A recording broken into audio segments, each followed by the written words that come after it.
नमस्कार, क्या हाल चाल आप सभी के। तो जीएस प्री 2020 वाला पेपर जो आज हम लोग करेंगे, ठीक है। अभी तक आपके 2011 से और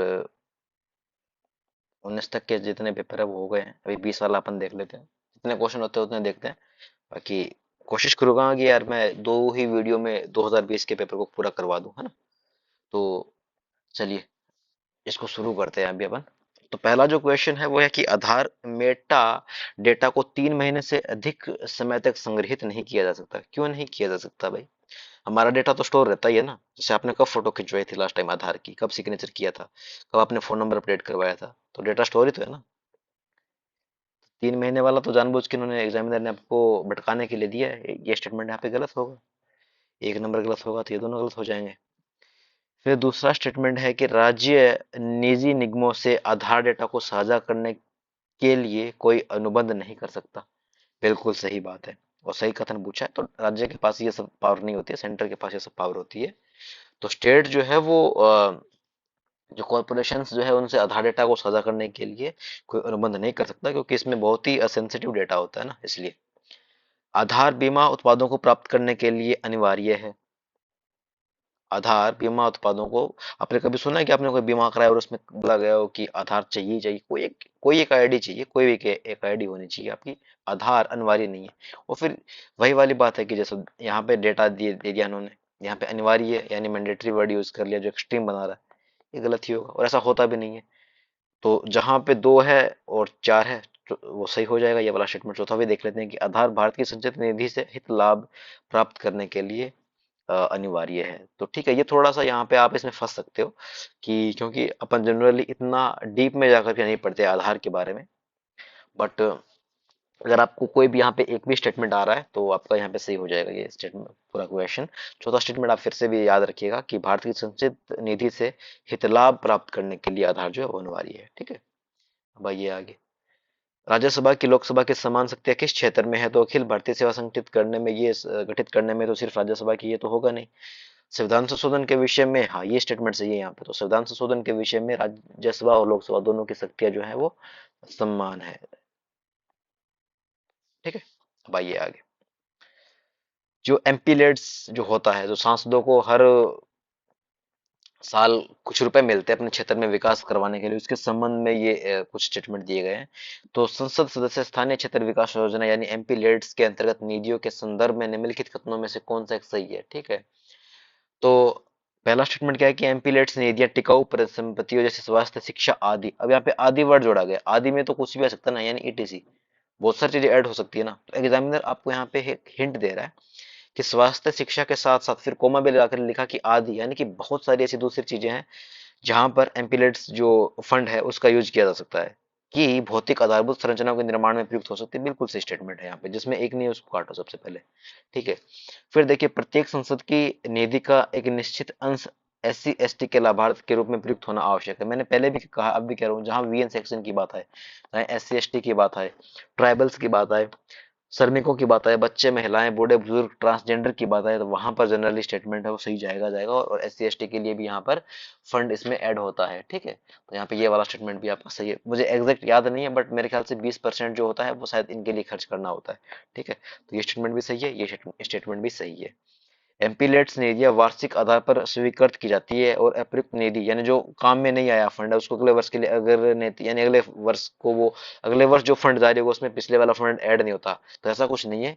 ये स्टेटमेंट गलत है यहाँ पे, क्योंकि जो फंड है वो अग्रहणित हो जाता है। इसको अगर आप अंग्रेजी में पढ़ोगे तो MPLADS fund are sanctioned on yearly basis and the unused fund can not be carried forward. बिल्कुल कैरिड फॉरवर्ड हो सकता है ये अगले वर्ष में। और यहाँ पे कैन नॉट भी दिया गया तो आप वैसे भी इसको नेक्स्ट मान के गलत कर सकते हो। ठीक है। तो यहाँ पे ये वाला गलत हो जाएगा। तो एक और दो किस किस में से आता है? एक और दो इसमें है, तीन आपका गलत है, तो ये गलत भी हो जाएगा। चौथा देखिए, कार्यान्वित हो रहे सभी कार्यों में से कम 10% कार्य जो जिला प्राधिकारी द्वारा प्रतिवर्ष निरीक्षण करना इनका अनिवार्य है। आपको यहाँ पे थोड़ा सा टफ लग सकता है बट ये स्टेटमेंट भी यहाँ पे सही है। सभी कार्यों में से कम जो 10% कार्यों का जो जिला प्राधिकारी जो होता है, डीएम जो होते हैं, उनके द्वारा प्रतिवर्ष निरीक्षण करना अनिवार्य है और सही भी है। बहुत देखो, बहुत बड़ा अमाउंट नहीं दिया उन्होंने। लाइक 50%, 60%, 70%, फिर ओवरलैप होने लगता है ना कि जो प्रशासन होगा और जो जनप्रतिनिधि होगा उनके कार्यों के बीच में। बहुत कम दिया है इन्होंने 10%, और अनिवार्य भी दे दिया गया। और सभी कार्य, तो देखो सभी कार्य पहला एक्सट्रीम हुआ, कम से कम 10%, दूसरा डेटा दे दिया, फिर जिला पदाधिकारी का नाम पे एक पर्टिकुलर एक अथॉरिटी का नाम दे दिया, फिर प्रतिवर्ष, फिर एक और यहाँ पे डेटा दे दिया, फिर अनिवार्य है, यानी इसको फिर एक्सट्रीम बना दिया। इसका मतलब अगर आप जानबूझ कर एग्जाम में इतना सब कुछ इसमें डाला है तो स्टेटमेंट सही होने की संभावना ही यहाँ पे ज्यादा है, ठीक है। तो तीसरा जो आप चौथा जो स्टेटमेंट है, 1 2 और 4 वो सही हो जाएगा, केवल तीसरा जो है वो गलत होगा यहाँ पे। देखिए, निम्नलिखित मूल अधिकारों के समवर्ग में अस्पृश्यता को लेकर के जब भी बात आएगी, आप हमेशा समता का अधिकार जो इससे रिलेटेड होगा, ठीक है। शोषण के विरुद्ध नहीं होगा, स्वतंत्रता का भी नहीं होगा, सार्वजनिक उपचार का भी नहीं होगा। जो आपका समता का जो अधिकार होता है वो अस्पृश्यता से संबंधित होता है, ठीक है। न्यायपालिका का कार्यपालिका से पृथककरण कहाँ पे तो डीपीएसपी में है। अब आपका काम क्या है, आपका होमवर्क ये है कि जो डीपीएसपी में कौन सा एक ऐसा है जो न्यायपालिका को कार्यपालिका से पृथक करता है, ठीक है। ये आपका होमवर्क है, ठीक है। आ जाइए आगे।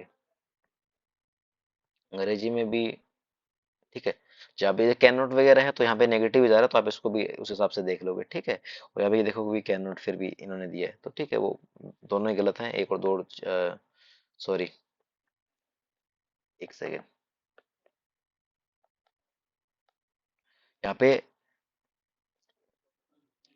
कैन नॉट तो इन्होंने दिया है, बट इन्होंने पर्टिकुलर डेटा के साथ दे दिया।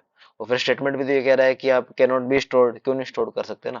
तो यहाँ पे कैन नॉट तो नेगेटिव में जा रहा है, पर यहाँ पे कि can not inter into any contract private corporation for sharing data, तो यहाँ पे देखो शेयरिंग की बात आ रही है कैन नॉट के साथ, तो वो यहाँ पर इसको पॉजिटिव मान कर चल रहा है हमको, तो आपको स्टेटमेंट भी पढ़ना पड़ेगा ना। और फिर मैं तो हमेशा बोलता हूँ कि 10 में से कम 7 से 8 क्वेश्चन इसी कर पाओगे आप इस बेसिस पे। बाकी 2 3 4 क्वेश्चन तो गलत होंगे, ओवरऑल आप पॉजिटिव रहोगे, बट ठीक है 2 3 तो क्वेश्चन गलत होते होते हैं। बट आप पूरा स्टेटमेंट पढ़ोगे तो तब आपको समझ में आएगा कि कैसे ये वाला जो क्वेश्चन है वो सही होगा, है ना। अब आइए आगे। ये वाला जो क्वेश्चन, वित्त मंत्री संसद में बजट प्रस्तुत प्रस्तुत करते हुए उसके साथ अन्य प्रलेख भी प्रस्तुत करते हैं, जिसमें the macro economic framework statement भी जो है सम्मिलित रहता है, यानी जो वृद्ध आर्थिक रूपरेखा जो विवरण है वो रहता है इसमें सम्मिलित, ठीक है। तो किसमें ये होता है, तो ये जो आपका एफ आर बी एम जो 2023 का जो प्रावधान है उसके अंतर्गत इसको सम्मिलित किया जाता है, ठीक है। ये सब आप पहला स्टेटमेंट चिरकालिक परंपरा संसदीय परंपरा के, ये आपको सिर्फ ऐसे ही लाइक भटकाने के लिए दिया गया है, और दोनों स्टेटमेंट का ऐसे कोई संबंध है नहीं इस वाले से। तो एफआरबीएम जो होता है, एफआरबीएम एक्ट जो है 2003, उसकी बात यहाँ पे हो रही है। परिभाषा से संवैधानिक सरकार का अर्थ है लिमिटेड गवर्नमेंट। बार बार यूपीएससी ये वाला स्टेटमेंट पूछ रही है, तो संवैधानिक सरकार को किससे संबंधित करोगे, सीमित सरकार से, ओके। मूल अधिकारों के अतिरिक्त भारतीय संविधान का निम्नलिखित में से कौन से भाग जो मानवाधिकारों की घोषणा 1948 के सिद्धांतों प्रावधानों में प्रतिबिंबित करता है। जहां भी मानवाधिकारों की बात आएगी और 1% भी यहाँ पे पॉसिबिलिटी में नहीं, वो सारे के सारे स्टेटमेंट सही हो जाएंगे। तो उद्देशिका भी इस बात को प्रतिबिंबित करती है, डीपीएसपी ऑब्वियस सी बात है, ह्यूमन राइट्स और मूल कर्तव्य में ह्यूमन राइट्स की बात होती है, ठीक है।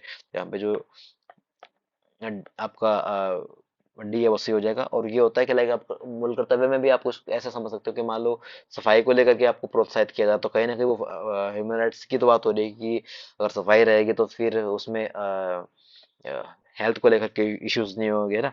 तो वही सब चीजें हैं, बीमार नहीं होगा इंसान पे।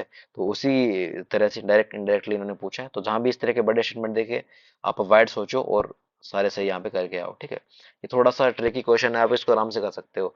भारत में वैदिक सेवा प्रदान करने वाला प्राधिकरण निम्नलिखित में से किस प्रकार के नागरिकों को निःशुल्क सेवाएं प्रदान करता है, ठीक है। तो देखो, 1 लाख से कम जिसकी वार्षिक आय हो, ये वीएन सेक्शन है, गरीब आदमी है। फिर 2 लाख से कम वार्षिक आय वाले ट्रांसजेंडर, फिर वीएन सेक्शन है। अब देखो फिर कह रहे हैं 3 लाख से कम वार्षिक आय वाले जो ओबीसी के जो सदस्य हैं। सोचने वाली बात है ना कि ओबीसी जो है ये बहुत बड़ी कम्युनिटी नहीं हो जाएगी, ये कम्युनिटी बहुत लार्ज हो जाएगी भाई, बहुत लार्ज हो जाएगी, बहुत बड़ी कम्युनिटी हो जाएगी।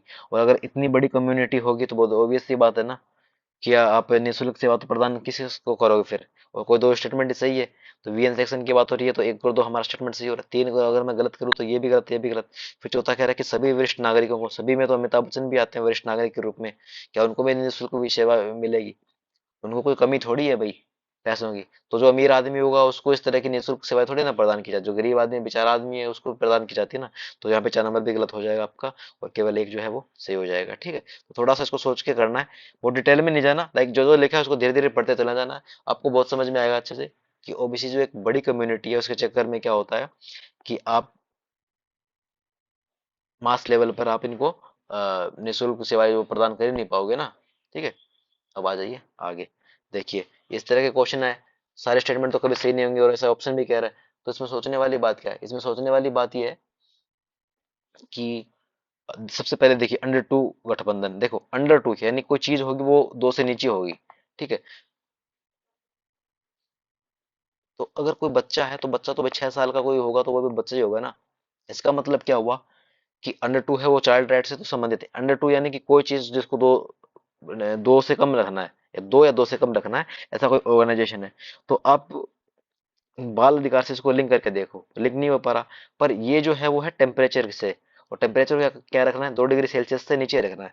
तो यहाँ पर बात बन रही है कि हाँ, ऐसा कोई कोरिलेशन है जिसमें क्या करना है कि टेम्परेचर को 2 डिग्री सेल्सियस से नीचे रखना है। तो यहाँ पे हमारा स्टेटमेंट जो है ऐसा करते हैं, यहाँ पे सही हो जाएगा। तो 4 नंबर गलत है, चार ये भी गलत है और ये भी गलत है, एक आपका सही है पे। जो अल्मा आटा जो है वो लोगों के स्वास्थ्य की देखभाल से संबंधित है, और फिर यहाँ पे हेग जो समझौता है ना, वो यहाँ पे बच्चों से संबंधित है, ठीक है।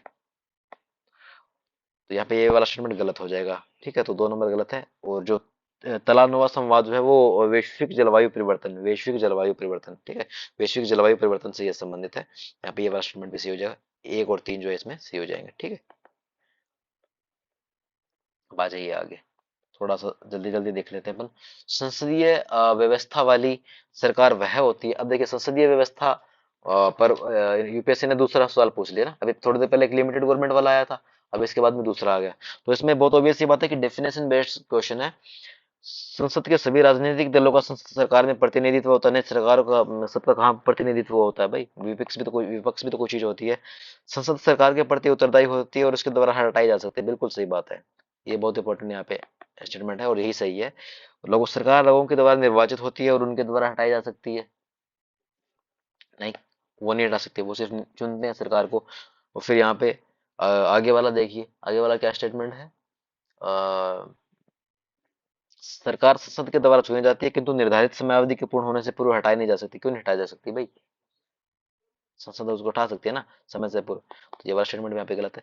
और फिर देखो इसमें क्या दिया गया, but, can not, but not. ये मैं पहले भी बता चुका हूँ कि इस तरह की चीजें जब भी दिखे आप नेगेटिव मान करके करोगे उसको। क्योंकि अगर वो तो आपको लग रहा है कि हाँ नेगेटिव जा रहा है, तो आप उसको तुरंत गलत करो। तो इसमें यहाँ पे केवल बी सही हो जाएगा। भारत के संविधान का कौन सा भाग जो है वो कल्याणकारी राज्य के आदर्श की घोषणा करता है? तो वो तो भी सी बात है ना, डीपीएसपी करता है, ठीक है, कल्याणकारी राज्य की तो आदर्श की तो घोषणा। इसके बाद में देखिए कि भारत का संविधान अपने मूल ढांचे को संघवाद, पंथ निरपेक्षता, मूल अधिकारों तथा लोकतंत्र के रूप में परिभाषित करता है। अच्छे से पता है ना आपको कि यहाँ पर जो संघवाद है, जो पंथ निरपेक्षता, ये डिफाइन नहीं है, ठीक है, ये डिफाइन नहीं है, ठीक है, परिभाषित की बात कर रहा है। और मैंने पिछली वीडियो में भी कहा था कि मैं आपको पीडीएफ शेयर करूंगा, पीडीएफ शेयर मैंने की भी है। तो जो डिफाइन है और जो मेंशन नहीं है संविधान में, उन चीजों की बात हो रही है, तो डिफाइन नहीं है, ये वाला स्टेटमेंट यहाँ पे आपका गलत है, ठीक है।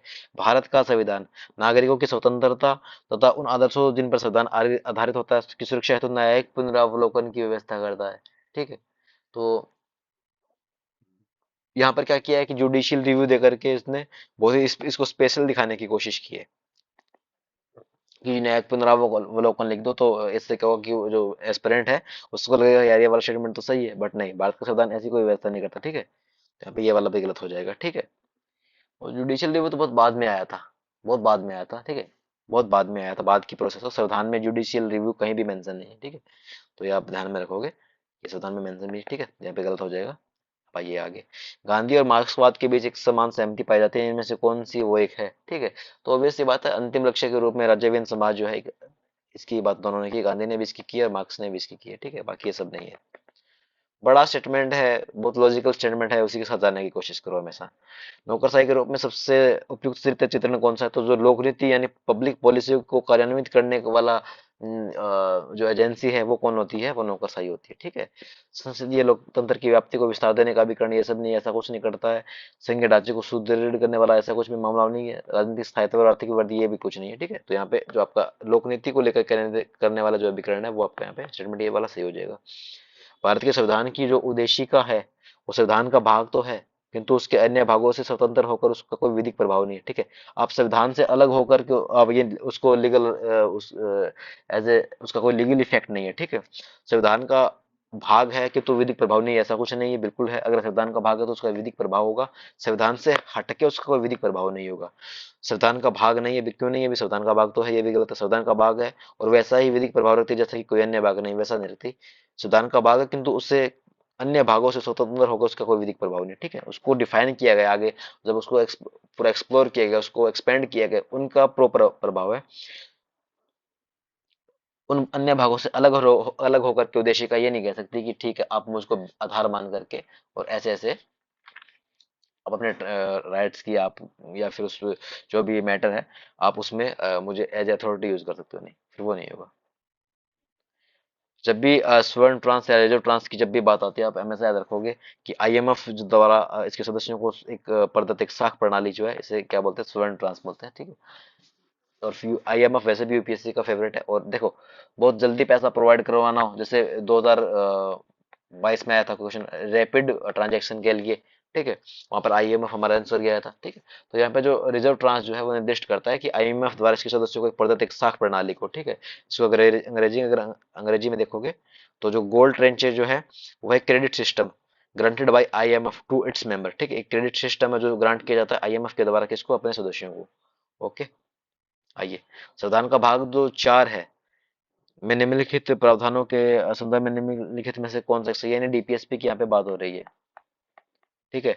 तो ये न्यायालय द्वारा परिवर्तनीय है, न्यायालय के द्वारा परिवर्तनीय, वे किसी भी न्यायालय के द्वारा परिवर्तनीय नहीं होगी, यानी एक दूसरे के अपोजिट है, यानी एक और दो तो साथ में नहीं होंगे, तो ठीक है, चलो साथ में है भी नहीं, ठीक है। इसके बाद में देखिए, इस भाग में अधिकथित सिद्धांत राज्य के द्वारा कानून बनाने को प्रभावित करेंगे, बिल्कुल प्रभावित करेंगे, ठीक है। और दूसरा कि ये न्यायालय के द्वारा परिवर्तनीय नहीं होते हैं, ठीक है। इसको अंग्रेजी में अगर आप देखोगे तो shall not be enforceable by any court, ठीक है, एनी कोर्ट। तो ठीक है, यहाँ पे दोनों स्टेटमेंट यहाँ पे सही हो जाएंगे, ठीक है। तो यहाँ पे आंसर क्या चला जाएगा, 2 और 3। तो याद रखो कि डीपीएसपी जो वो किसी भी न्यायालय द्वारा परिवर्तनीय नहीं होंगे, किसी भी न्यायालय के द्वारा परिवर्तनीय नहीं होंगे, ठीक है।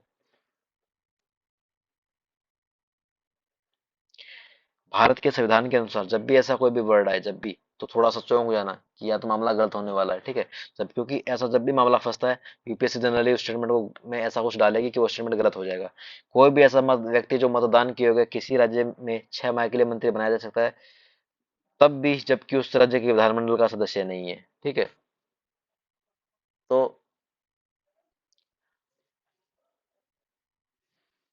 मतदान तो कौन कर सकता है, 18 साल का व्यक्ति भी कर सकता है ना, ठीक है। पर मंत्री बनने के लिए या फिर आपको विधायक बनने के लिए आपकी जो न्यूनतम जो उम्र का जो सीन रहेगा वो 25 ईयर रहेगा। इसका मतलब ये स्टेटमेंट तो गलत है, ठीक है।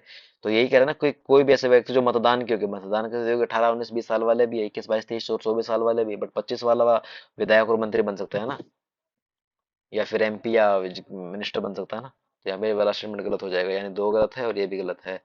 जो आरपीए जो लोक प्रतिनिधित्व अधिनियम 1951 के अनुसार कोई भी ऐसे व्यक्ति जो दंडिक अपराध के लिए अंतर्गत दोषी पाया जाता है, उसमें फैक्ट दे दिया, 5 वर्ष के लिए कारावास का दंड दिया जाएगा।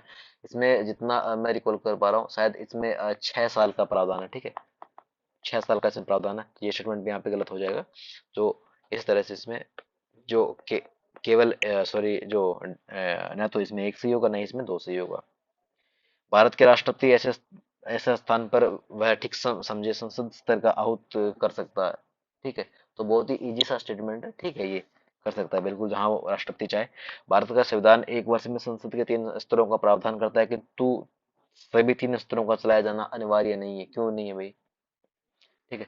और कम से कम 2 स्तरों के बीच में 6 माह का गैप होना चाहिए, ठीक है, 6 महीने का गैप तो होना ही चाहिए दो के बीच में, सिर्फ ये लिखा गया, ये मेंशन है कि दो स्तर जो होंगे उनके बीच में 6 महीने का गैप होना चाहिए, ठीक है। और अनिवार्य ऐसा कुछ नहीं है, ठीक है, अनिवार्य सॉरी अनिवार्य तो है ही, ठीक है। और एक वर्ष में दिनों की कोई न्यूनतम संख्या निर्धारित नहीं जब संसद का चलना आवश्यक हो, ठीक है। तो बिल्कुल सही बात है, क्योंकि अभी तो बताया कि दो के बीच में 6 महीने का गैप होना चाहिए। ओके, तो यहाँ पे ये स्टेटमेंट आपका सही है, ये भी स्टेटमेंट सही है, 1 और 3 इसमें सही हो जाएगा। आइए आगे, आगे वाला क्वेश्चन जो है कुछ इसमें वो नहीं है कि वो ट्रिकी है, ये है वो, ऐसा कुछ नहीं है। इसने इन्होंने क्या किया है कि बहुत सारे यहाँ पे नाम दे दिए, 3 नाम दे दिए, औरांग विज्ञान और मिराशीदार, जैसा कि यूपीएससी हर साल करती है, लगभग हर साल करती है, ठीक है। तो फिर वही वाली बात, इस तरह के स्टेटमेंट में सारे तो कभी सही नहीं होंगे, ठीक है। तो इसमें क्या है कि जो ओरांग जो होता है वो राजकोष का प्रभावी प्रभारी नहीं होता, जबकि ओरांग जो होता है वो गोदाम होता है। क्या होता है? ओरांग जो होता है वो गोदाम होता है, गोदाम। तो एक नंबर यहाँ पे गलत हो जाएगा। 3 नंबर सही है कि मिराशीदार जो होता है राज्य का नामित राजस्वदाता, जो इजी भी है, सही करना है इसको। मिराशीदार राजस्वदाता होता है राज्य का नामित राजस्वदाता। और जो बेनियान, जो बनिया, अब बेनियान को, अब बनिया वर्ड से याद रखो कि बनियान, बनिया तो ईस्ट इंडिया कंपनी यहाँ पे व्यापार करने आई थी, उसका कोई भारतीय एजेंट। तो व्यापार की बात हो रही है, बनिया व्यापार, दोनों का एक दूसरे से लिंक होता ही है। तो इस तरह से भी आप इस क्वेश्चन को कर सकते हो, ठीक है। तो इसमें दो बिल्कुल सही हो जाएगा आपको, तो जहां दो नहीं आप वैसे भी एलिमिनेट करके कर सकते हो, ठीक है। फिर वही वाली बात की जनरली इसमें ऐसे क्वेश्चन में तीनों सही नहीं होते, जब सही नहीं होते तो फिर हमारी जिम्मेदारी बनती है कि भी हम इसको आराम से करें, है ना। अब आइए आगे। भारत के धार्मिक इतिहास के संदर्भ में निम्नलिखित कथनों पर विचार कीजिए। चलिए कर लेते हैं। स्थाविरवादी महायान बौद्ध धर्म से संबंधित है। स्थाविरवादी तो खुद एक ब्रांच थी बौद्ध धर्म की, ठीक है,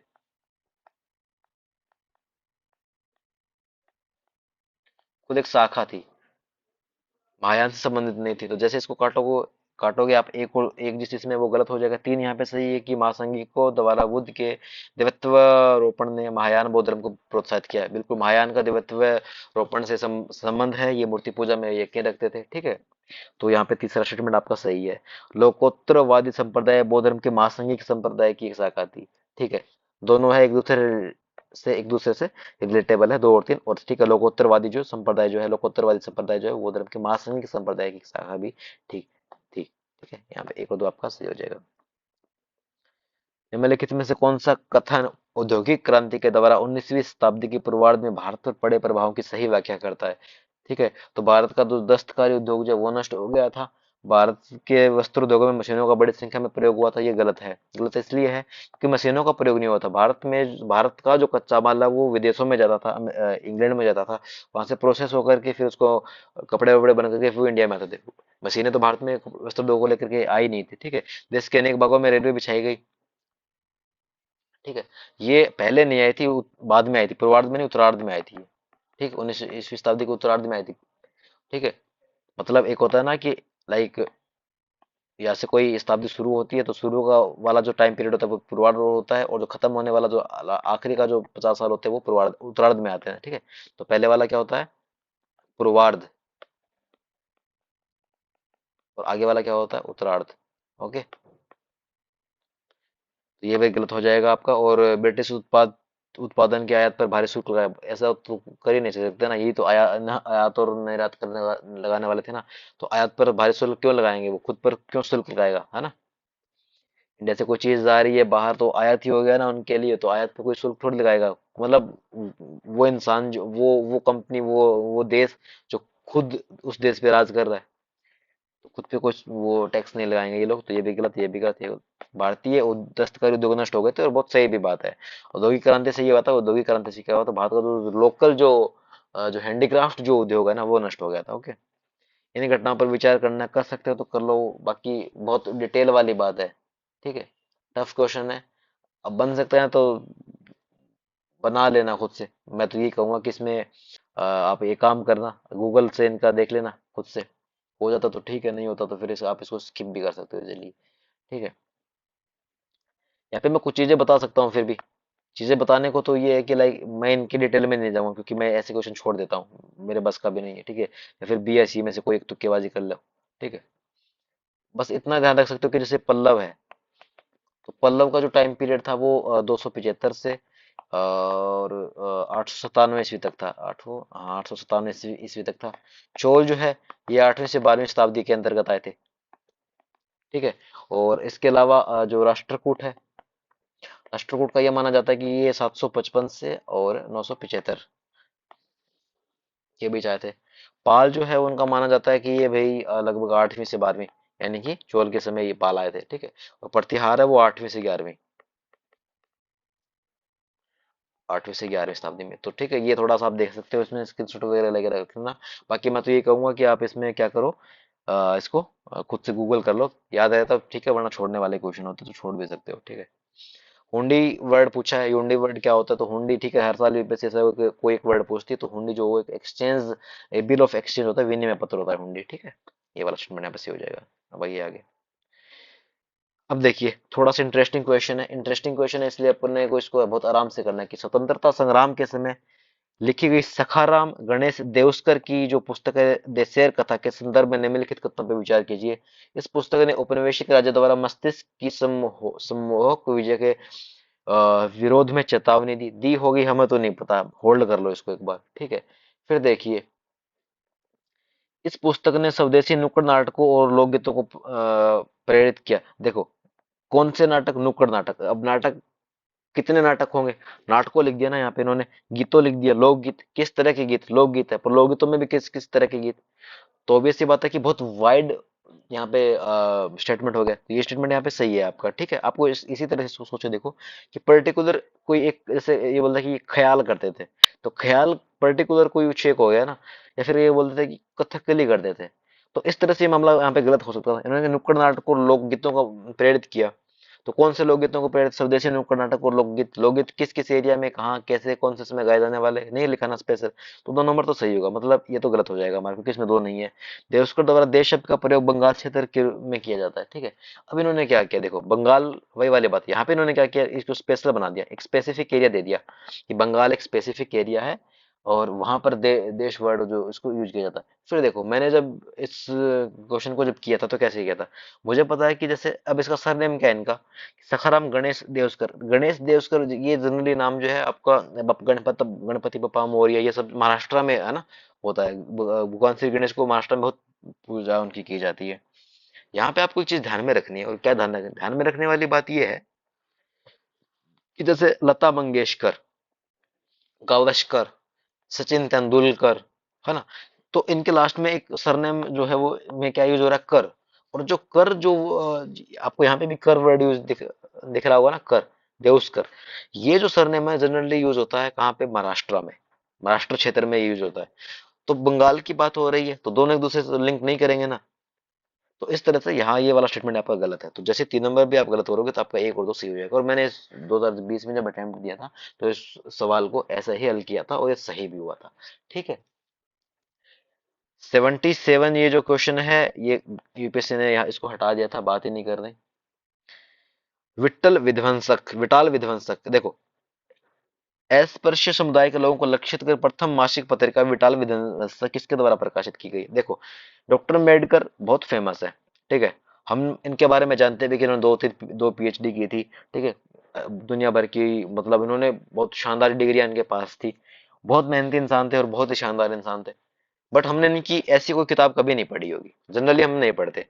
और ऐसे ही हमने मोहनदास करमचंद गांधी यानी गांधी जी को पढ़ा है, तो गांधी जी और अम्बेडकर के बारे में हमने कभी भी, कॉमन नेम है, नॉन नेम है, अच्छे से जानते हैं। इनके बारे में हमने कभी ऐसा नहीं पढ़ा कि विटाल विध्वंसक जो है कभी ऐसे उन्होंने कोई बुक लिखी होगी कि नहीं, ठीक है। दोनों स्टेटमेंट बिल्कुल नहीं होंगे, ठीक है। फिर ज्योतिबा फुले और गोपाल बाबा वलंकर, ये दो बचे हैं, ठीक है। अब देखो ये भी महाराष्ट्र से थे, कर और कर, ठीक है। और विटाल वर्ड वगैरह ना, और अस्पृश्यता की जब भी बात आती है तो महाराष्ट्र में काफी मूवमेंट हुई थी अस्पृश्यता को लेकर, ठीक है। तो फिर ज्योतिबा फुले, इनके बारे में भी हम इतना अच्छे से पढ़ चुके हैं और बहुत कॉमन नेम है। कितना कॉमन नेम है? जितना महात्मा गांधी की तरह कॉमन नेम है या अम्बेडकर की तरह कॉमन नेम है, ठीक है।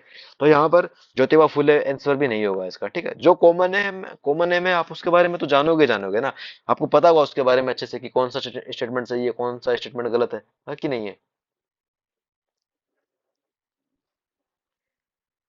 तो यहाँ पर जो गोपाल बाबा, सॉरी, जो गोपाल बाबा जो वलंगकर जो है, यहाँ पे इस क्वेश्चन का आंसर हो जाएगा, ठीक है। तो ओड इवन भी देखना होता है कि जो वेल नोन नेम है उनके बारे में तो आप जानते नहीं हो, नहीं जानते तो इसका मतलब जो नहीं जानते हैं उसके बारे में साथ जानने की कोशिश करो। जिन्होंने बारे में जानते हो उन्होंने क्या क्या किया वो तो आप अच्छे से जाने जाओगे ना कि उनकी किताब लिखी कि नहीं लिखी है, ठीक है। अब देखिए जो भारत के इतिहास में जो कुल्य वापा और जो द्रोण वाप जो है वो किसको निर्दिष्ट करते हैं, ठीक है। तो देखिए अब आपको यहाँ पे मूल्य, कुछ विभिन्न मौद्रिक मूल्य को सिक्के दिखेंगे, तो सिक्के ऐसे नहीं कि हर बार आपको सही लगा करके आना है। कुल्य वाप, देखो वाप और माप ये दोनों बहुत इजी साउंड कर रहे हैं, वाप, नाप और माप। तो नाप यानी नापना, माप यानी मापना, ठीक है। तो यही वाला यहाँ पे सीन है। तो भूमाप से ये संबंधित है, द्रोण वाप और वाप, ठीक है। कुल्य वाप और द्रोण वाप जो भूमापन या भूमापन से संबंधित एक, ठीक है, शब्द यूज जो है वो होता था, ठीक है। आपको नहीं आता आप स्किप कर सकते हो। आप, मुझे पता है कि आप सिक्के के साथ भी जाने वाले थे, कोई दिक्कत नहीं है। अगर आपको सिक्कों के साथ जाना है तो आप बिल्कुल सिक्के के साथ जाओ, क्योंकि यूपीएससी सिक्कों पे सवाल पूछ रही है, कॉइन पे, पोर्ट पे सवाल पूछ रही है, तो आप बिल्कुल उनके साथ जाओ। लेकिन यहाँ पे देखो लिखा क्या हुआ है, कुल्ले वाप और द्रोण वाप। वाप ऑब्वियस सी बात है कि उसमें नाप और माप का साउंड हो रहा है, कि वाप माप। और हो सकता है कि जैसे आप, अगर आप राजस्थान से, जैसे तो राजस्थान में क्या होता है कि बहुत सारी जगह पर से को है बोला जाता है। से को है, जैसे राजस्थान में एक वर्ड होता है सगला, सगड़ा, ये एक वर्ड होता है। सगला मतलब सारा, सब कुछ। बट बहुत सारे ऐसे जो, जैसे बीकानेर का जो क्षेत्र हो गया, वहां पे सगड़ा नहीं बोलते, हगड़ा बोलते हैं, हगड़ा। ठीक है। तो वो, जैसे राजस्थान में जो हलवा होता है, हलवे को बोलते हैं सीरा। और बीकानेर वगैरह इस क्षेत्र में क्या बोलते हैं, इसको बोलते हैं हीरा, कि हीरो, हीरो खान में, आज तो हीरो खाऊंगा। ठीक है, इस तरह से इसको यूज करते हैं। ओके। तो वो जगह के हिसाब से क्या होता है कि अपने अपने हिसाब से वो अपने सुविधा के हिसाब से वर्ड को, ठीक है, बोलते हैं, वो जो भी उनका उच्चारण रहता है, तो उस हिसाब से इसमें भूमाप जो इसका सही आंसर हो जाएगा। निम्नलिखित में से किस शासक ने अपनी प्रजा को इस अभिलेख के माध्यम से परामर्श दिया? कोई भी व्यक्ति जो अपने संप्रदाय महिमा मंडित करने की दृष्टि से धार्मिक संप्रदाय की प्रशंसा करता है। अब देखो वर्ड यहाँ पे जो करते रहो, उसको वो हाईलाइट करते रहो। संप्रदाय, महिमा मंडित, धर्म, धार्मिक संप्रदाय। अपने संप्रदाय के प्रति अत्यधिक भक्ति के कारण अन्य संप्रदाय को निंदा करता है, तो वह व्यक्ति तो अपने संप्रदाय को गंभीर हानि पहुंचाता है। तो यहाँ पे अत्यधिक भक्ति की बात हो गई, संप्रदाय की बात हो गई, संप्रदाय को गंभीर हानि पहुंचाता है। ठीक है, तो ये सब जितनी भी बातें की थी, किसने की थी? सम्राट अशोक ही ऐसी बातें करते थे। और फिर ऑब्वियस सी बात है, लेखों में सबसे ज्यादा फेमस कौन है? अशोक ही तो है। इजी है ना? तो यहाँ पे इस तरह से ये भी आपका सही हो जाएगा। अब आइए आगे, प्रामिता की बात हो रही है कि प्रामिता क्या है। ठीक है, भारत के सांस्कृतिक इतिहास के संदर्भ में प्रामिता शब्द का सही विवरण निम्नलिखित में से कौन सा है? ठीक है, तो यूपीएससी का जो बौद्ध धर्म है, जो वो फेवरेट है। ठीक है, प्रामिता ऑब्वियस सी बात आप अच्छे से जानते हो कि बौद्ध धर्म से संबंधित है। अब देखो प्रामिता, इसको तोड़ो आप, कैसे तोड़ोगे? तो परम इता, परम प्लस इता, प्रामिता, प्राम प्लस इता। परम इसमें साउंड हो रहा है। और एक चीज आप जानते हो, परम में आप इसको भी ऐसे भी समझ सकते हो, परम, परमिता, परम मित्र। परम मित्र होगा वो हमेशा हमारा सबसे शानदार इंसान, हमारी जिंदगी का, जो हमेशा हमें अच्छा अच्छा रास्ता दिखाएगा, गलत रास्ते पर नहीं चलने देगा। तो सूत्र पद्धति से लिखे, सूत्र पद्धति में लिखे गए प्राचीनतम धर्मशास्त्र पाठ, ऐसा नहीं है, ये गलत है। क्योंकि बौद्ध धर्म से संबंधित है, धर्मशास्त्र पाठ, ये तो नहीं होगा। वेदों की प्राधिकार को अस्वीकार करने वाले दार्शनिक संप्रदाय नहीं, वेदों से इसका कोई संबंध नहीं, क्योंकि ये बौद्ध धर्म से संबंधित है। पूर्ण परिपूर्णता जिनकी प्राप्ति से बोधिसत्व पथ प्रशस्त करता है, ये यहाँ पे बात बैठ रही है कि बोधिसत्व पथ प्रशस्त करता है, यानी कि मार्ग दिखाया जा रहा है। और परमिता, परम मित्र, यहाँ पे सेम साउंड हो रहा है। तो वही वाली बात है कि परम मित्र हमें कभी कोई गलत काम करने देता है, वो हमें अच्छी अच्छी बातें बताता है और सही रास्ता दिखाता है, वैसे ही पथ प्रशस्त होता है यहाँ पे। ठीक है, तो ये वाला स्टेटमेंट सही हो जाएगा। श्रेणियां वगैरह ये है नहीं, मध्यकाल की दक्षिण भारत की शक्तिशाली श्रेणियां नहीं है, ऐसा कुछ नहीं है, ये स्टेटमेंट नहीं है। 3 नंबर इसमें सही हो जाएगा। 1884 का जो रखमाबाई जो है मुकदमा किस पर केंद्रित था? अब यूपीएससी हर साल 2-4 सवाल ऐसे क्वेश्चन डाल ही देती है। ठीक है, टफ कैटेगरी का क्वेश्चन है, स्पेक्ट्रम में हालांकि इसको लिखा गया रखमाबाई के बारे में। ठीक है, तो क्या था इनका?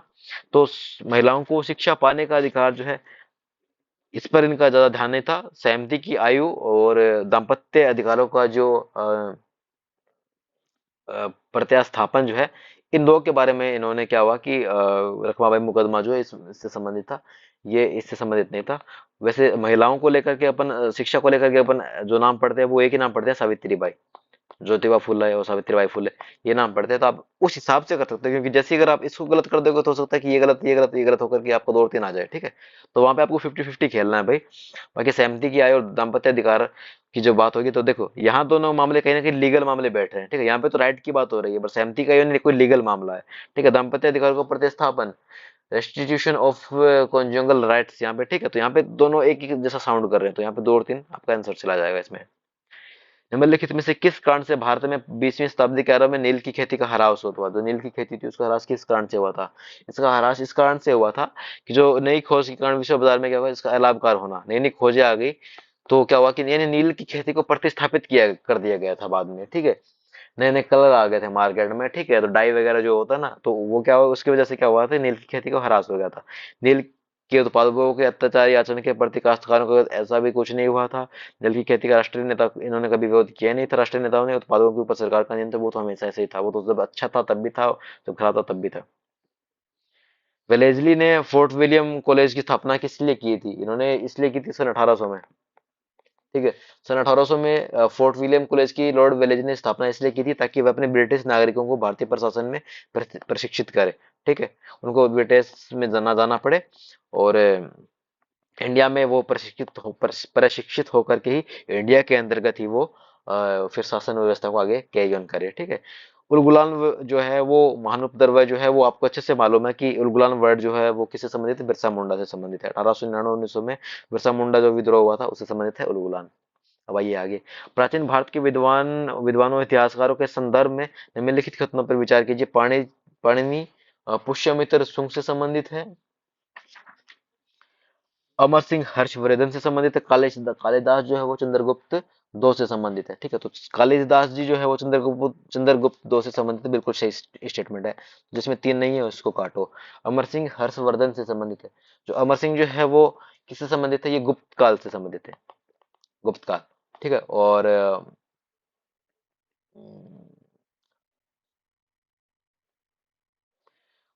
गुप्त काल से संबंधित है। और जो हर्षवर्धन है वो क्या थे? गुप्त काल के बाद में आया था।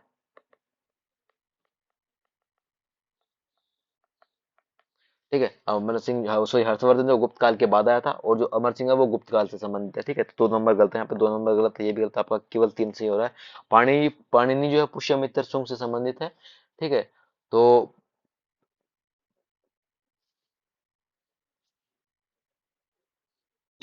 पुष्यमित्र जो शुंग जो है वो है पोस्ट मौर्य किंग। ठीक है, पोस्ट मौर्य किंग है। ठीक है, पोस्ट मौर्य किंग है, तो इसका इससे संबंध है नहीं। ठीक है, तो यहाँ पे आपका एक नंबर भी गलत हो जाएगा। पाणिनि पहले है इससे, चंद्रगुप्त के समय का। और पोस्ट मौर्य किंग कौन है? पुष्यमित्र शुंग है। तो यहाँ पे दो ये भी गलत है। अमर सिंह गुप्त काल का था, हर्षवर्धन गुप्त काल के बाद आया था। दो भी गलत हो जाएगा। दो भी गलत करोगे तो आपका वैसे भी स्टेटमेंट आपका सही हो जाएगा। ठीक है, अब आइए आगे। यहाँ पे बायोलॉजी के क्वेश्चन आ गए यहाँ पे थोड़े से, तो साइंस के क्वेश्चन। तो मानव प्रजनन तकनीकी में अभिनव प्रगति के संदर्भ में जो प्रोजो न्यूक्लियर ट्रांसफर वो किसका इसमें यूज किया जाता है? तो ठीक है, तो इसमें क्या होता है कि जो आपका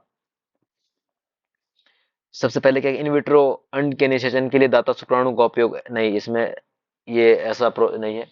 इससे रिलेटेबल भी नहीं है। शुक्राणु उत्पन्न करने वाली कोशिकाओं का अनुवांशिक रूपांतरण, फिर शुक्राणु की बात आ रही है। शुक्राणु उत्पन्न करने वाली कोशिकाओं को नहीं, आप जानने के लिए इसको मॉडिफाइड नहीं करना होता इसमें। स्टेम सेल के द्वारा फंक्शनल एम्ब्रियो का विकास, स्टेम सेल के द्वारा नहीं। देखो अब ये बहुत स्पेसिफिक वर्ड हो गया, प्रो न्यूक्लियर। ठीक है, तो प्रो न्यूक्लियर ट्रांसफर की जब भी बात आएगी तो यहाँ पे क्या होगा, संतान में क्या होता है कि जो माइटोकॉन्ड्रिया होगा जो वाले जो रोग है उनका निरोध। ठीक है, prevention of mitochondrial disease in of spring. ठीक है, प्रयोग पूछा ना कि किसका प्रयोग किया जाता है? जो मतलब स्टेटमेंट देखो कि मानव प्रजनन तकनीकी में अभिनव प्रगति के संदर्भ में जो प्रो न्यूक्लियर ट्रांसफर का प्रयोग किसके लिए किया जाता है? इसका प्रयोग किस चीज के लिए किया जाता है? इस चीज का प्रयोग इसलिए किया जाता है कि संतान में माइटोकॉन्ड्रिया वाले जो रोग है उनका निरोध हो सके, उनको रोका जा सके। ठीक है, ना कि अनुवांशिक रूपांतरण के लिए, भ्रूणों के विकास के लिए, या फिर शुक्राणु के उपयोग के जो दाता ये तो स्टेटमेंट ही गलत है यहाँ पे। ठीक है, तो इसमें डी हो जाएगा। अभी फ्यूचर इस साल के लिए इसको याद रखोगे आप। ठीक है, इसके बाद में देखिए कि विकास की वर्तमान स्थिति में जो आर्टिफिशियल जो इंटेलिजेंस है इसमें निम्नलिखित में से किसी कार्य को प्रभावी रूप से कर सकती है? ठीक है, अब वही वाली बात है ना कि इसमें क्या क्या है, तो वही एप्लीकेशन बेस्ड क्वेश्चन है। हालांकि ऐसे स्टेटमेंट में जनरली सारे तो सही नहीं होते, बट अपन देखें इसमें तो आर्टिफिशियल इंटेलिजेंस विद्युत की खपत को कम करना, वो प्रॉपर मेजर करेगा कि यहाँ पे ये आपको कम करना है, यहाँ आपको ज्यादा करना है।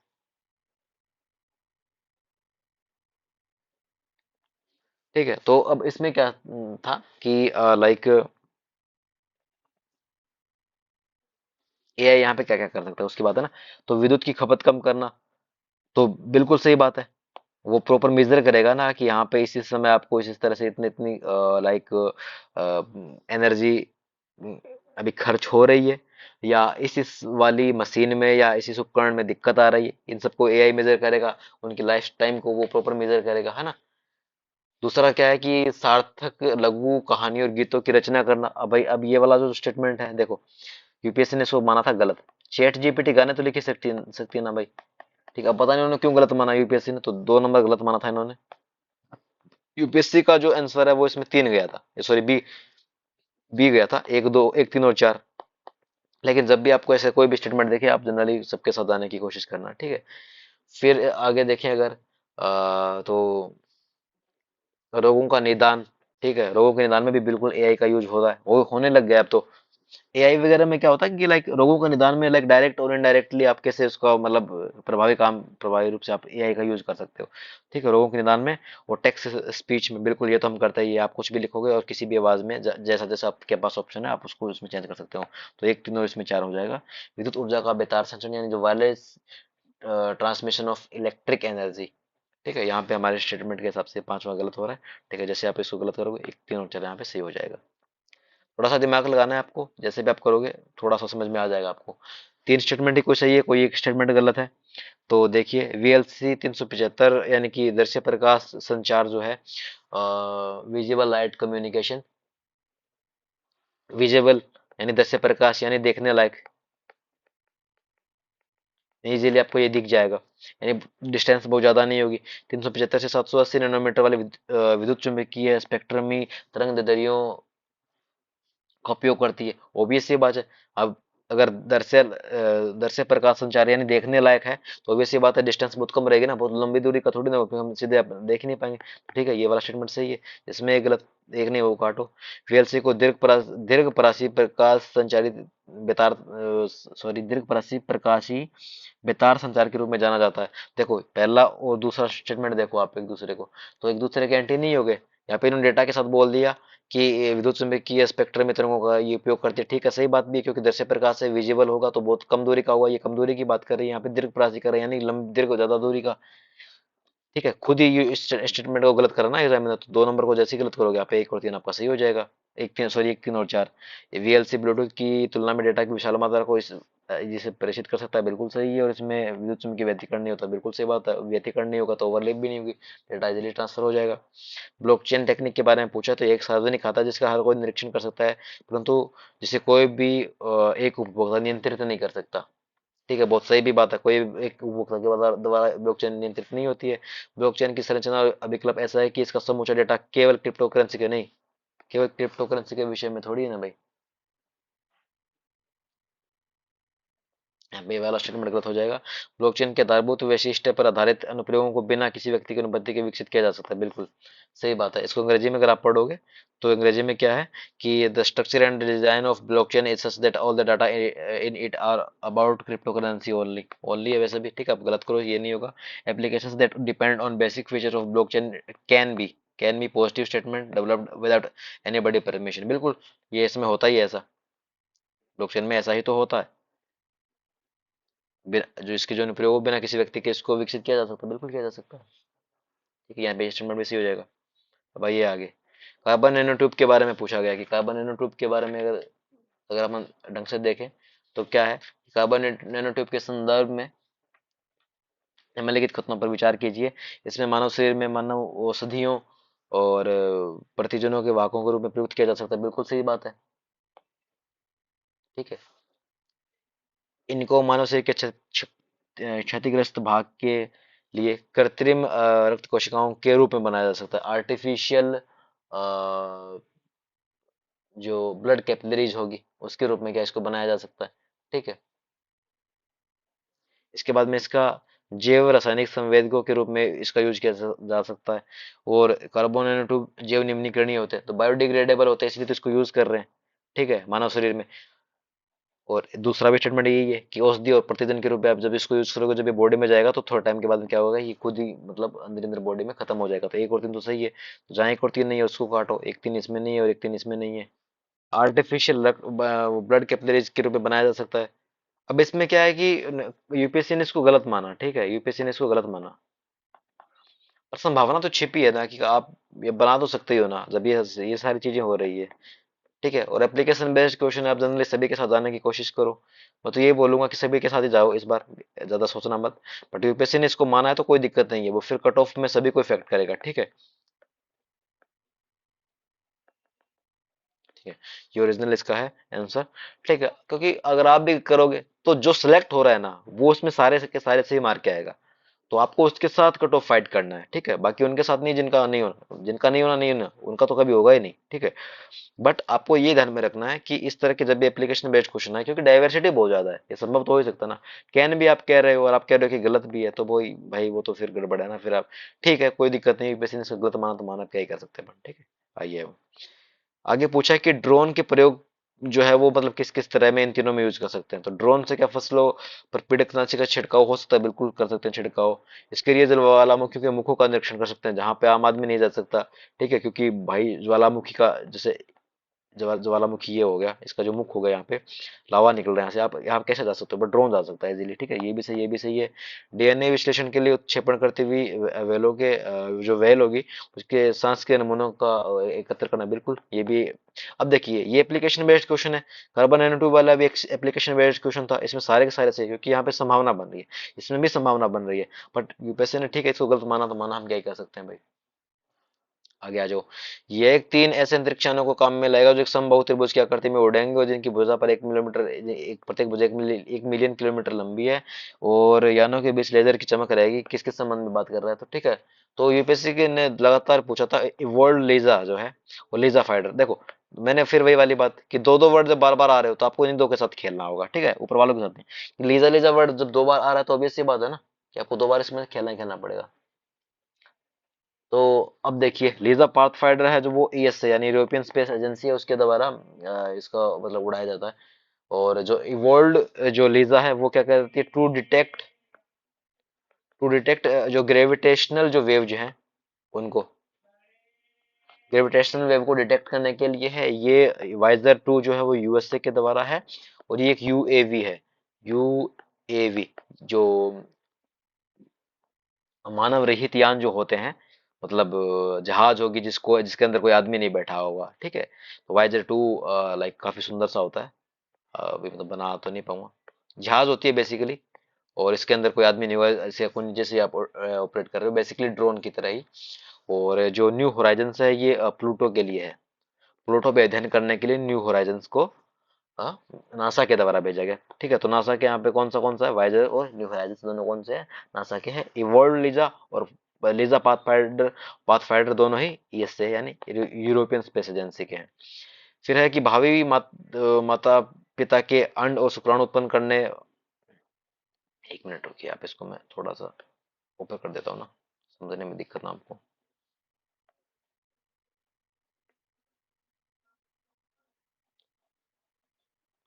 ठीक है, भावी माता पिता के अंड या शुक्राणु उत्पन्न करने वाली कोशिकाओं में अनुवांशिक परिवर्तन किए जा सकते हैं। व्यक्ति का जीनोम जन्म से पूर्व प्रारंभिक भ्रूण अवस्था में संपादित किया जा सकता है। मानव प्रेरित भू शक्त स्टेम प्लूरोपोटेंट जो स्टेम है कोशिकाओं को एक सुकर के भ्रूण के रूप में अंतर्वेशित किया जा सकता है, ठीक है। अब देखो सीन क्या है यहाँ पे कि बिल्कुल ये एप्लीकेशन बेस्ड क्वेश्चन है, कैन सकता है तो वही संभावना वाली बात है, तो इसमें भी सारे के सारे ही सही हो जाएंगे, ठीक है। भ्रूण वगैरह में ठीक अनुवांशिक परिवर्तन तो किए जा सकते हैं, सही बात है। इसके अलावा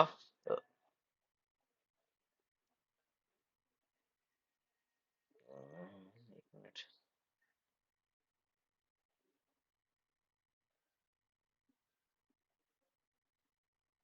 ठीक है, और व्यक्ति का जीनोम है, ऑब्वियस सी बात है भ्रूण में आप बहुत सारी चीजें चेंज कर सकते हो, क्योंकि स्टेम सेल की बात होती है ना, तो इसलिए सभी में इसमें संभावना बन रही है, तो इसमें सही हो जाएगा आपका सारे के सारे। इसके बाद में देखिए, भारत में न्यूमोकोकल संयुग्मी वैक्सीन जो न्यूमोकोकल जो कॉन्जुगेटिव जो वैक्सीन है कि क्या महत्व है, महत्व की बात पूछ रहा है, ठीक है। तो ये वैक्सीन निमोनिया और इसके साथ साथ ही तानिक स्रोत और सेप्सिस के विरुद्ध प्रभावी है, पता नहीं कौन सी बीमारी है, चलो देख लेते हैं इसको। These vaccines These vaccines are effective against pneumonia as well as meningitis and species, ठीक है, सही statement. Dependence on antibiotic are not but not, ठीक है, चलो देखते हैं। Effective against drug resistance bacteria can be reduced. These vaccines have no side effect no cause, मतलब क्या कर रहा है कि ऐसी दवाएं हैं जिनका कोई साइड इफेक्ट नहीं है, और कोई भी इसका एलर्जिक रिएक्शन नहीं होगा। किसी एक आदमी भी अगर ये वाला दिख गया तो स्टेटमेंट गलत हो जाएगा ना। जैसे आप 3 नंबर को गलत करोगे आपका एक वैसे ही हो जाएगा। अब आपको बचेगा कि नंबर 2 सही कि नहीं है। तो यह प्रतिजैविकियों पर निर्भरता कम की जा सकती है, तो बिल्कुल संभावना जताई जा रही है यहाँ पे। संभावना की जब भी बात आएगी तो स्टेटमेंट सही हो जाएगा आपका। और औषधि प्रतिरोधी जीवाणुओं के विरुद्ध जो है प्रभावी नहीं है। बिल्कुल क्यों नहीं प्रभावी है, बिल्कुल प्रभावी। तो यहाँ पर क्या होगा, सॉरी, उन पर निर्भरता की जा सकती है जो औसत प्रतिरोधी जीवाणु के विरुद्ध प्रभावी नहीं है। ठीक है, सही बात है यहाँ पे। वाइड है स्टेटमेंट यहाँ पे, दोनों ऐसे ही हो जाएंगे। ठीक है, अब आइए आगे। लास्ट ये करते हैं, उसके बाद में देखेंगे। ठीक है, भारत में पब्लिक की इंफ्रास्ट्रक्चर जो शब्द है वो किसके रूप में यूज होता है, तो ये डिजिटल सुरक्षा आधारभूत संरचना के बारे में यूज होता है। ठीक है, इसके बाद में आइए आगे। भारत सॉरी, निम्नलिखित कथनों में से कौन से पादप और प्राणी कोशिकाओं के बीच में सामान्य अंतर है, तो देखिए अब क्या है इसमें। पादप कोशिकाओं में सेलुलोज की कोशिका बेतियां होती है जबकि प्राणी कोशिकाओं में नहीं होती। सही बात है, ये बेसिक डिफरेंस होता है। पादप कोशिकाओं में सेलुलोज कोशिका बेतियां होती है जबकि प्राणियों में नहीं होती है। ठीक है, पादप कोशिकाओं में प्लाज्मा झिल्ली नहीं होती जबकि इसके विपरीत एक नंबर से, तो ये गलत होगा ना आपका। ठीक है, पादप कोशिकाओं में प्लाज्मा झिल्ली नहीं होती जबकि प्राणी कोशिकाओं में ये होती नहीं, ये दोनों में होती है भाई, ये स्टेटमेंट यहाँ पे गलत है, दोनों में होती है प्लाज्मा झिल्ली। और परिपक्व पादप कोशिका में एक बड़ी रसधानी होती है, वो क्यों होता है, लाइक ये ऐसे, अरे रुकिए यार,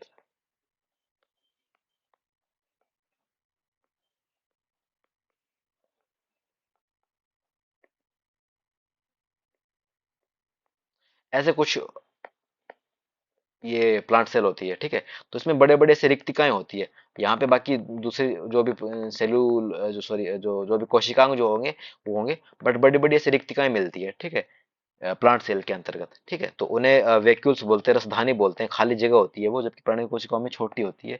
ठीक है, इसमें एक बड़ी रसधानी होती है प्लांट सेल में, जबकि जो प्राणी कोशिका उसमें छोटी छोटी होती है, लाइक ऐसे छोटी छोटी। ठीक है, ओके। तो ये वाला स्टेटमेंट यहाँ पे सही है, एक और तीन यहाँ पे स्टेटमेंट जो है वो सही हो जाएगा आपका, है ना। और यहाँ पे इन्होंने क्या किया, इंटरचेंज वाली पॉलिसी भी खेली यूपीएससी ने नंबर 2 स्टेटमेंट में। ठीक है,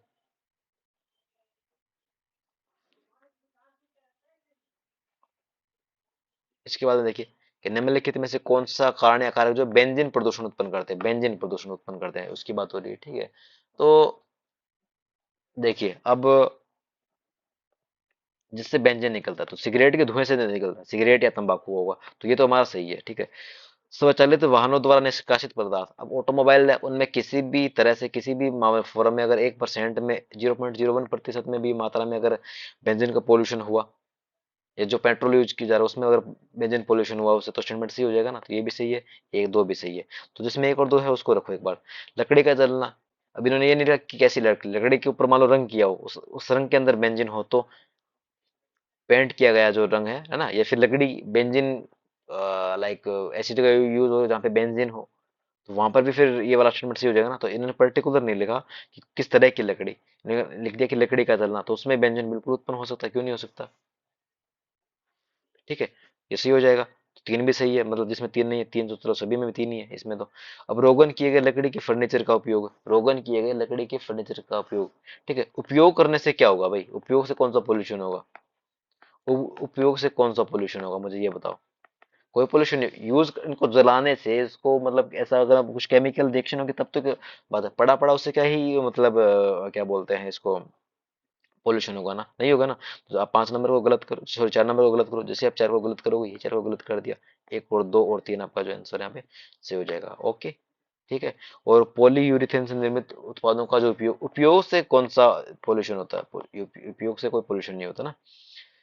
यदि निकट भविष्य में दूसरा वित्तीय वैश्विक ग्लोबल फाइनेंशियल ऐसा क्राइसिस आ गया, तो निम्नलिखित में से कौन सी कार्यनीति भारत को सबसे अधिक संभावना के साथ कुछ उन्मुक्ति प्रदान कर सकती है।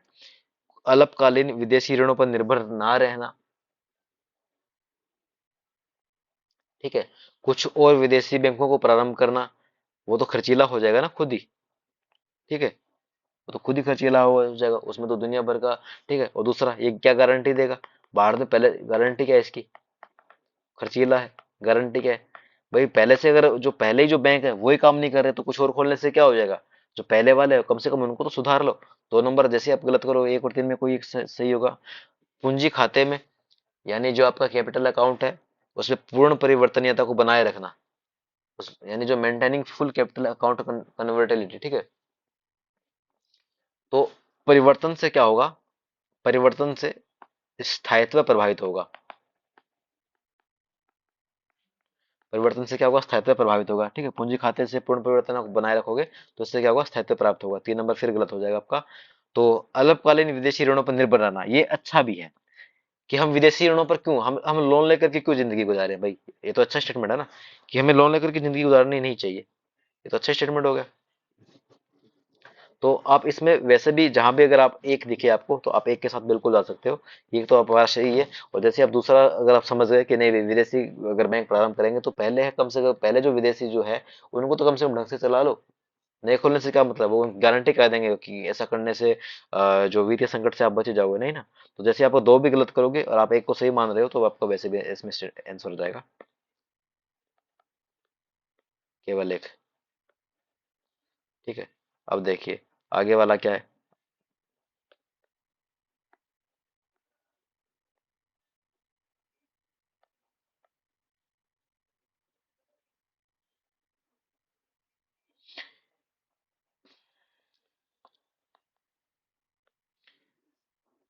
यदि आप, अरे यार ये क्या हो रहा है।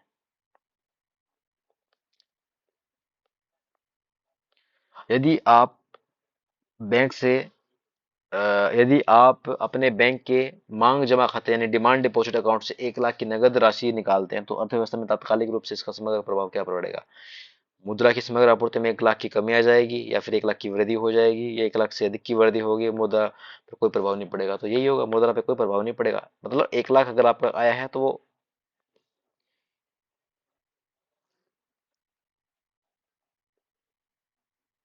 वो तो किसी और का ऐड हो जाएगा ना, वो एक नंबर शो करता है अकाउंट में आपका। जैसे लाइक आपको कि आपके अकाउंट में लाइक 22,000 रुपए पड़े, तो वो खाली एक नंबर है।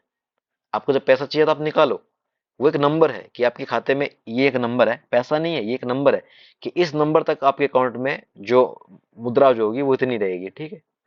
जो मनी जो रहेगा उसमें जो नंबर है वो क्या है, 22,000 है। तो एक टोकन की तरह मान लो इसको, ठीक है। तो बैंक के पास जैसे 1 लाख रुपए होगा तो उसमें से 22,000 जो होंगे वो आपको मिल जाएंगे आपको, ठीक है। तो इस तरह से इसको यूज होता है कि लाइक 1 लाख रुपए अगर मेरे अकाउंट से निकले भी है तो क्या होगा कि मुद्रा की समग्र आपूर्ति अपरिवर्तित रहेगी, ठीक है। कोई इससे टू लीव इट अनचेंज, ठीक है, कोई फर्क नहीं पड़ेगा इससे। ठीक है। तो आज हम लोगों ने बहुत ही बढ़िया ईमानदारी से 50 क्वेश्चन कर लिए। तो मैं 50 क्वेश्चन दूसरी वीडियो के में कराऊंगा। और इस तरह से 2020 वाला क्वेश्चन पेपर हो जाएगा। 21, 22 और 23 वाले 3 रहेंगे तो धीरे धीरे करेंगे अपन। टफ पेपर आने वाले शुरू हो, अब धीरे धीरे शुरू हो गए तो अपन उसको उस हिसाब से करेंगे, ठीक है। चलिए मिलते हैं अगली वीडियो।